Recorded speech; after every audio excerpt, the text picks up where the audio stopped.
After exiting the Baltimore Harbor Tunnel on our way to Harborview Resort, I happened to notice what appeared to be an antique shop or a flea market type place on a hill on the passenger side of the road.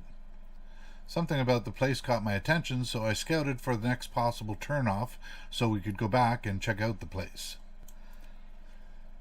Yeah, our impromptu decision is to pull over. Never know when the urge will grab us, but in this case it turned out to be a nifty little antique shop which featured some interesting stuff.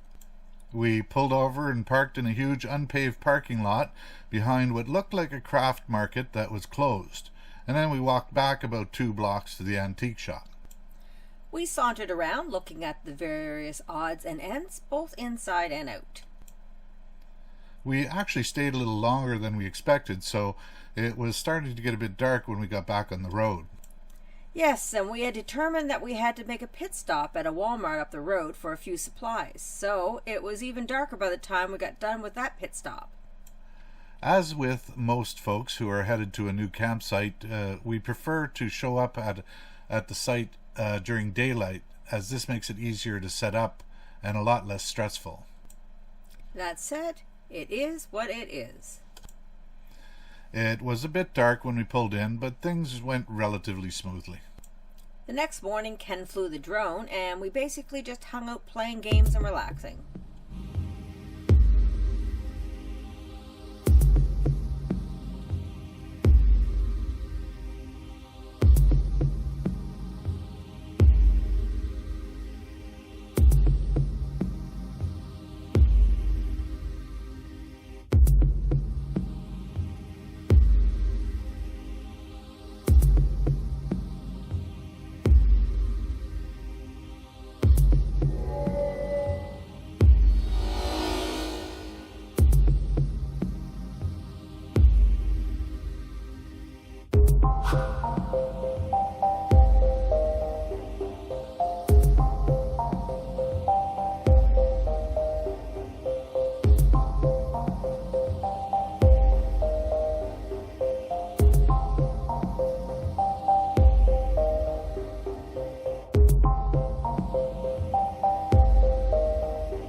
At one point, I logged in to plot out a parking spot downtown Washington for our adventure tomorrow.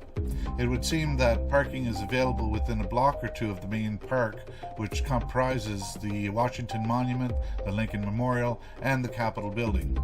We figured we would use that as our home base spot.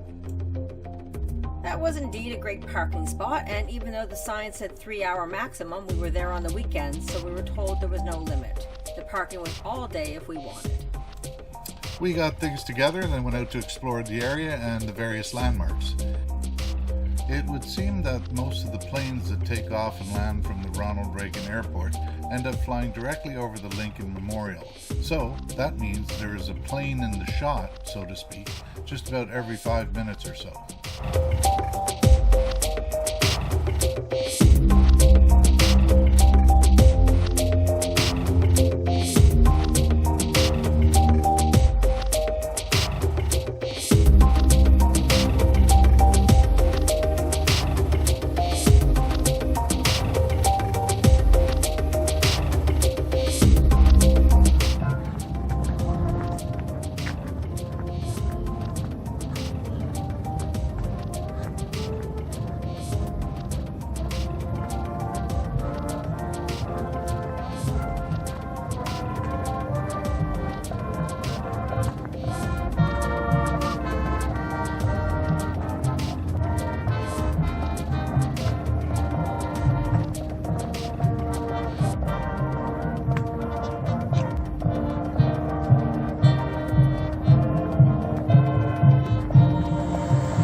As we were headed to the Capitol building, we were amazed to see this line of food trucks all the way down the roadside. 1, 2, 3, 50, 60. It seemed to go on for miles. Wait, it did go on for miles and miles and miles. 70, 75, 80. Okay, not miles, but many, many city blocks for sure. Yeah, they had every variety of food you could imagine, from Chinese to Greek, from Italian to poutines. There was chicken of every assortment and beef of just about every flavor.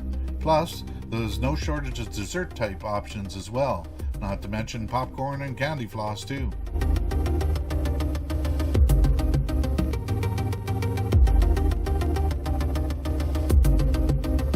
After we checked out the Capitol building, we went back to the RV for lunch. It's neat to see those iconic landmarks up close and personal like. I mean, you see them on TV and it's like they're neat. But it's another thing to be standing at the foot of old Lincoln with those iconic words above his head as he sits perched in his chair up there bigger than life. Yeah, there are many who say or think that it's no big deal to see these things in person, but it's still kind of cool. Say, yeah, I was there and I visited those places myself, personally. After all, isn't that what traveling and seeing these places is all about?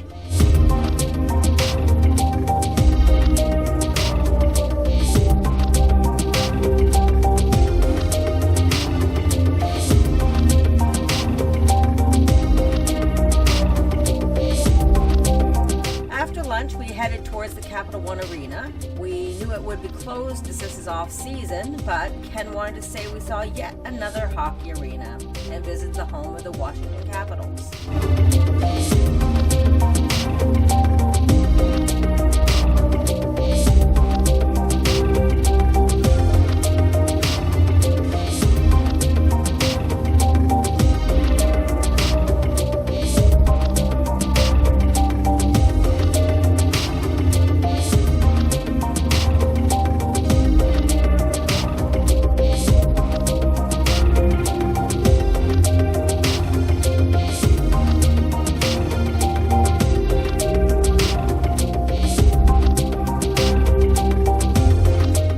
Walk there was quite exhausting as we took a roundabout kind of route to get there.